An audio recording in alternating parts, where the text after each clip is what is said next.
Begini, Ibu, ya.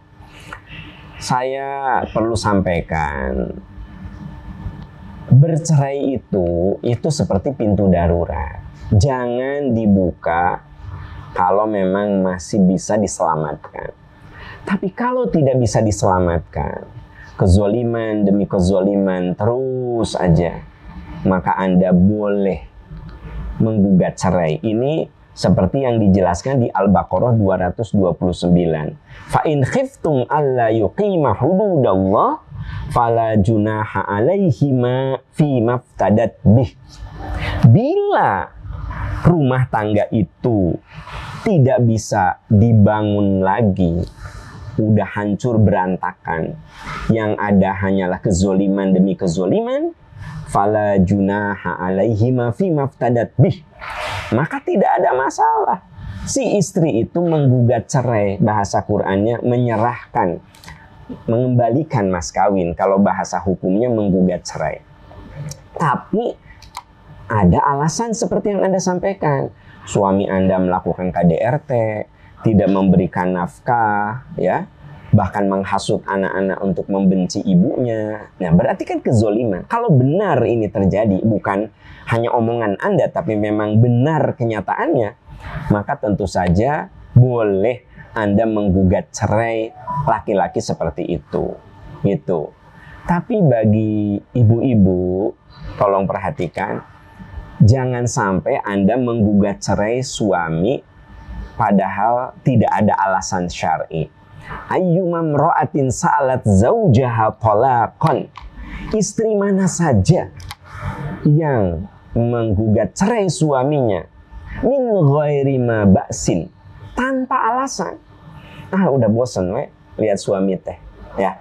Padahal suami masih melaksanakan kewajiban memberi nafkah, masih berbuat baik sama anak-anak, tapi Andanya udah males gitu loh, udah bosen lihat suami.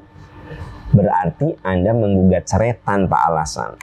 Faharamun 'alaiha raihatul jannah. Maka wanita seperti itu tidak akan pernah mencium baunya surga. Ya, tidak akan pernah mencium baunya surga. Nah, jadi dengan demikian, hati-hati kalau ibu mau menggugat cerai boleh, tapi kudu ada alasan syar'i. Kalau terjadi perceraian, lalu anak bagaimana? Nah, kalau ibu menggugat cerai itu alasannya jelas karena kezoliman suami, tentu hak asuh anak ada pada ibunya. Hak asuh anak, ya, karena itu namanya hadonah. Hadonah itu suatu aturan hukum bahwa anak yang belum balik, dia otomatis ikut dengan ibunya. Kecuali kalau ibunya dianggap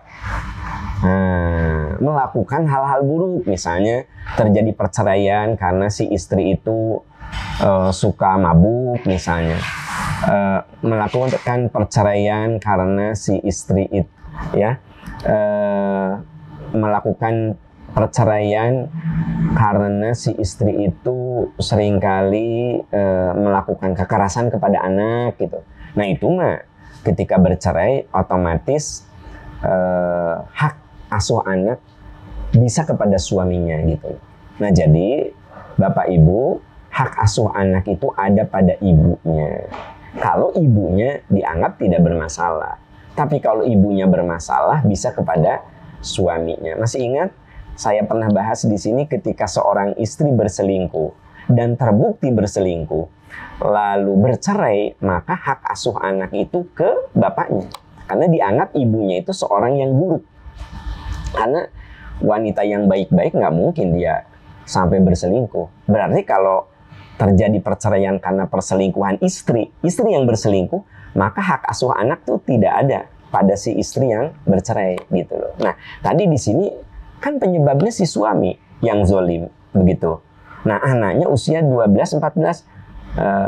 Nah, kalau anak itu sudah balik, dia berhak untuk memilih apakah dia itu bisa sama bapaknya atau mau sama ibunya.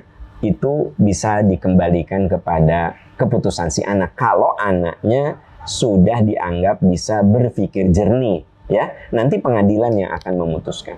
Semoga Allah memberikan jalan keluar pada Anda agar diberi hal yang terbaik oleh Allah Subhanahu wa taala.